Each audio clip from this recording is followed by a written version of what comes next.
Today, we will be looking at episodic stress and its physiological impacts on adolescents. So why episodic stress? How did I get here? I knew that I wanted my capstone project to resemble and be a bridge to what I want to do after I graduate from Southwestern, which is go to medical school and be a doctor. First, I looked into the various types of stress, and episodic stress piqued my interest because it is the effects of a demanding situation, such as failing an exam or taking on too much responsibility that occurs with some regularity. I wanted to look at episodic stress specifically because it is something that most people experience, including myself. The picture in front of you is of me from high school, and I can say with a fact that I did experience a lot of stress in small bursts with some regularity. I then started thinking about my targets, and the first thing that came to mind were some of my experiences volunteering at Dell Children's Medical Center. I knew immediately that I wanted to learn more about children or adolescents because of the kids that I see there. I chose to specifically look at adolescents because it is such a crucial aspect of development as people are starting to figure out who they are.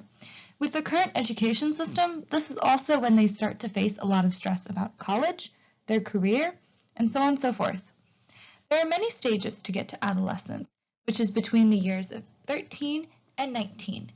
But adulthood is much longer, from the ages of 36 to whenever you die. Even that piqued my interest. I wanted to look at long term because adolescence is really the beginning of adulthood, and things people experience as a teenager can impact their entire life. So I wanted to learn more about stress's impact on the long term. Looking at the broad conceptual framework, I am going to be analyzing external episodic stress, and then my entrance into the stress cycle will be with two kinds of stressors, depression and life stress. I am going to be staying on the organismal level for the targets as I am looking only at adolescents. And I will be looking at the physiological manifestations of these stressors in the long term. My broad research question was, how does long-term episodic stress physiologically affect adolescents? I answered this question through a literature review. The databases that I looked at include Google Scholar, Academic Search Complete, and PubMed. Though all of my sources did come from Academic Search Complete and PubMed. Important search terms used to limit these literature searches included adolescent, not memory, episodic stress, and physiology with an asterisk. An asterisk on a search term indicates that the search include any term that has the root word listed prior to the asterisk. It allows for a larger range of keywords to be included. In my example of physiology with an asterisk, it would include keywords such as physiology or physiological. Refinement of the searches occurred by narrowing my search strategy to specifically target the title and the abstract and stay between the years of 2000 and 2020. To qualify for inclusion as results, papers needed to analyze the physiological effects of episodic stress that adolescents can face. I retained papers not directly addressing the main question, only if the papers provided useful background information, otherwise I excluded tangential papers. So, Academic Search Complete yielded 53 hits, and PubMed yielded 11 hits that were relevant. But 6 papers overlapped between the two databases, and overall only 20 papers qualified for inclusion. Academic Search Complete, the majority of the papers on the database after my initial search included mainly psychology papers about episodic memory, since episodic memory and episodic stress were very similar word-wise. After adding the keyword, not memory, there were more relevant papers in the search results. In PubMed, there were similar search trends and there were much fewer relevant results because the database has a narrower scope. My original searches included results within the years of 2010 and 2020. When I expanded my search to include the years 2000 to 2020, there were more results, but Quantity-wise, there were less relevant results than in my previous searches. This means that as time passed, there was an increase in the amount of research conducted on this topic. The trends that I noticed and the articles that I read led me to my small research question. My small research question was, how does depression and life stress contribute to episodic stress's impact? I answered this question through a statistical analysis. I conducted a two-way ANOVA test using R for my statistical analysis.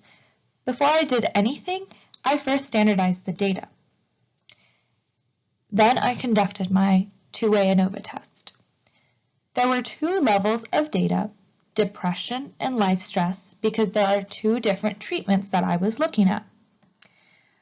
So analyzing my data, I first looked at the treatments, and the levels of stress, or the standardized response, were approximately the same, which means that they were not statistically significant. So then I looked at the two statuses, yes and not. In order to qualify for yes, the data point had to be a mean of adolescents having depression or depressed mothers or having interpersonal stress. And in order to qualify for the status of not, the data point had to be a mean of adolescents that did not have depression or depressed mothers, and they did not have interpersonal stress. Overall, the stress response, or the standardized response, was also the same for the status, which means that they were not statistically different. So then I went and looked at the trends in my data. The stress response and the treatment had the same interaction, but depression seems to have a higher impact on long-term stress effects than life stress did on long-term stress effects. The outlier that you see in the top right-hand corner is from a study that even after standardization of the data had much higher responses. All in all, depression and life stress seem to cause the same impact on an adolescent in the long term. So what can we learn from this literature review? Adolescents have increased levels of episodic stress in the long term. Episodic stress paired with depression or life stress seems to increase the stress levels on the individual in the long term. Episodic stress just by itself is actually beneficial to the body. It does things like decreasing the risk of infectious diseases. But episodic stress combined with chronic stress seems to cause amplified effects on the individual. Based on the articles that I have read, supportive environments do seem to limit these effects, which is a good thing.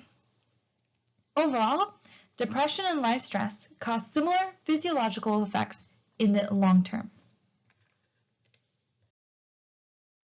After my literature review, I have realized that there are 3 next steps. First, throughout my research, I have noticed that there are many different kinds of interview systems used by researchers for depression, life stress, and episodic stress in adults, adolescents, and children, and there are modifications on certain popular interview systems like the UCLA Life Stress Interview and the structured clinical interview for DSM-4. Because there is no standard way of analyzing depression, life stress, or episodic stress, especially for adolescents, a standardized interview system needs to be created or chosen. Secondly, I did not get to look at the management of depression, life stress, or episodic stress, so I would like to progress my research into looking at the treatment and/or management options. Going back to the broad conceptual framework, the creation of a management plan is a way to exit the cycle, so I would like to look into that more. Thirdly, adolescents grow up to be adults, so I would like to expand my search to adults, as that would be the ultimate analysis of the long-term effects of episodic stress.